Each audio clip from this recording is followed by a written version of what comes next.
मित्रांनो, vitamin D आणि बी ची कमतरता आणि त्यामुळे होणारे आजार.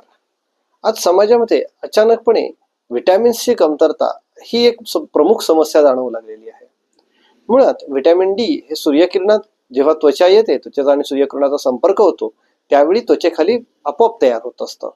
त्यामुळे बहुतांश आहारामध्ये व्हिटॅमिन डी नसतं. पण आजकाल आपण उन्हातच जात नाही आणि बाहेर गेलो तर अंगावरती असणारे पूर्णपणे कपडे किंवा सनस्क्रीन यामुळे पुरेसं ऊन अंगावर लागत नाही. तसंच गव्हामध्ये असणारे ग्लुटॅमिक ऍसिड म्हणून एक पदार्थ आहे की जो व्हिटॅमिन डी आणि बी 12 संडासवाटे बाहेर टाकून देतो आणि शरीरामध्ये व्हिटॅमिनची कमतरता होते. म्हणून गहू खाणाऱ्या लोकांना व्हिटॅमिनच्या कमतरतेला सामोरे जावे लागते. या व्हिटॅमिनच्या कमतरतेमुळे अनेक प्रकारचे आजार होतात. हे आजार समजून घेण्यासाठी आणि ते टाळण्यासाठी उत्कृष्ट होमिओपॅथिक औषधोपचार उपलब्ध आहेत.